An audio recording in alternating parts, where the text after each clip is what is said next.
क्या अमेरिका का अगला निशाना ग्रीनलैंड है? Welcome to world geopolitics. अब आगे की स्थिति क्या होगी? क्या अमेरिका किसी और देश में हमला करेगा? Let's see. वर्तमान में उच्च स्तर की राजनीतिक चर्चाएं और मीडिया रिपोर्ट्स ये संकेत देती हैं कि अमेरिका सरकार ने ग्रीनलैंड में फिर से रुचि दिखाई है, खासकर पूर्व राष्ट्रपति डोनाल्ड ट्रंप की ओर से। By the way, I will say this about Greenland.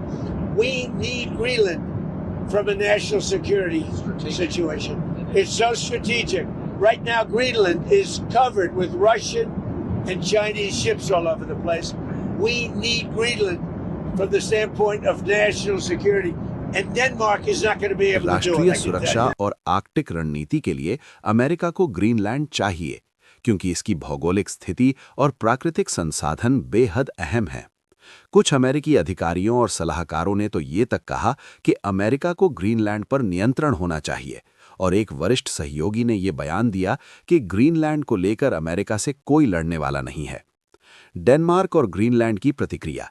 Denmark, जो वर्तमान में ग्रीनलैंड की विदेश और रक्षा नीति संभालता है, ने अमेरिका द्वारा किसी भी तरह के कब्जे या विलय के विचार को सख्ती से साफ खारिज कर दिया है और चेतावनी दी है कि इससे नेटो जैसे गठबंधनों को नुकसान पहुंचेगा। ग्रीनलैंड के नेता और वहां की जनता भी साफ कह चुकी है कि ग्रीनलैंड बिक्री के लिए नहीं है।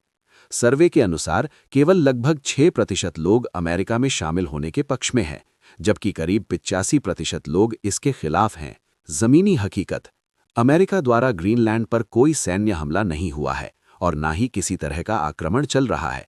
ग्रीनलैंड अभी भी डेनमार्क का एक स्वशासित क्षेत्र है और इसके दर्जे में किसी भी बदलाव के लिए डेनमार्क और ग्रीनलैंड की जनता दोनों की मंजूरी जरूरी होगी, जो फिलहाल संभव नहीं दिखती। आगे क्या संभव है? अमेरिका की रुचि मुख्य रूप से भू राजनीतिक और आर्थिक है, जैसे आर्कटिक क्षेत्र में प्रभाव बढ़ाना, व्यापार और रक्षा सहयोग, प्राकृतिक संसाधनों तक पहुंच। किसी सैन्य कब्जे की बजाय राजनीतिक बातचीत और सहयोग की संभावना कहीं ज्यादा है। संक्षेप में, अमेरिका रणनीतिक कारणों से ग्रीनलैंड में रुचि दिखा रहा है। डेनमार्क और ग्रीनलैंड दोनों ने साफ इनकार कर दिया है।